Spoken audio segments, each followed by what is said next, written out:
Shorthand English Senior, February 2005. Start. Sir, I am glad that the government have expanded their activities in all departments. At the same time, they have also brought forward some taxation measures. That is why the budget has evoked in me feelings of a mixed character. As regards the activities of the government in the direction of rural welfare and in the program of rural electrification, I think the progress made so far has been very good. But the leader of the house has said, while introducing the budget, that we have practically gone to the end of our water resources. It is necessary for us to increase the yield from the land by the use of the chemical manures and by irrigation. We should no longer depend upon our neighboring states for rice. For the purpose of achieving our object in view, namely intensive cultivation, it is necessary that rural electrification works all over the state should be carried out fairly quickly. We must try to use the subsoil water in the villages for the purpose of cultivation. But for hydroelectric projects, we must have regular supply of water. So I hope and trust that any new regular water supply sources will be fully tapped. I do hope that the government will take into consideration what I have said and do whatever is necessary. I have no doubt that education is one department in which the government have made great advance. In this connection, I would like to know whether we are getting a good return for the amount that we are spending on university education. The university is turning out graduates every year, but we find that most of them are unemployed. I think it is a very serious problem if we turn out more and more graduates from our universities and they do not get employment. We will be creating a dangerous situation. I would like to see that as a matter of policy, all persons who get into our colleges are persons who will be useful to our state at the end of their college course. As regards the administration of justice, I want to say a few words. I feel that there is no necessity at all for more money being collected from the litigants at the present moment. It is not just and fair to take up the question of revision of the court fee now.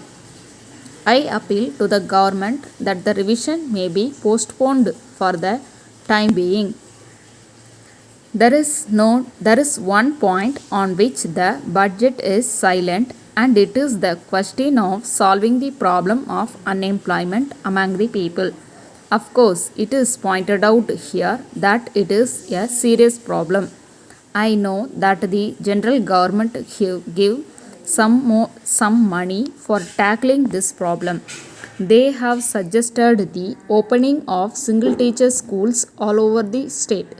But I do not know whether it will help solve the problem even a little. So far as unemployment is concerned, the problem is still there and has got to be tackled.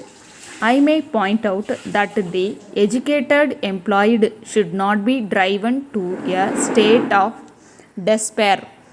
So I am making this appeal to the government that the question of unemployment should be considered seriously, and some way of observing the large number of educated unemployed persons usefully should be found as soon as possible. As it is, the question of unemployment has not been dealt with in the budget speech, and I am sure that this defect will be rectified when the Honorable Minister replies to the discussion on the budget. Letter from Hari and Company, Mumbai to Mrs. Govindan and Company, Chennai. Dear sirs, we wish to confirm that we have sent a telegram to you today that the goods ordered by you will be dispatched tomorrow. We regret very much the delay in sending the goods and we assure you that we have done our utmost to execute the delivery promptly. But in view of the great pressure of orders for these goods, it was not possible for us to deliver the goods promptly as desired by you. This is in spite of the fact that our people have been working overtime. We are sorry to have kept you waiting as we know that you want the goods urgently. We would like to inform you that our customers have been pressing us for immediate delivery of the goods. We are the only manufacturers of these goods and our energies have been put to great strain on this account. The demand has also been very heavy and therefore we have not been able to deliver the goods on time. We hope and trust that this explanation will convince you of our best endeavors to fulfill your esteemed order as expeditiously as possible. We rely upon your leniency in the matter of the recent delay.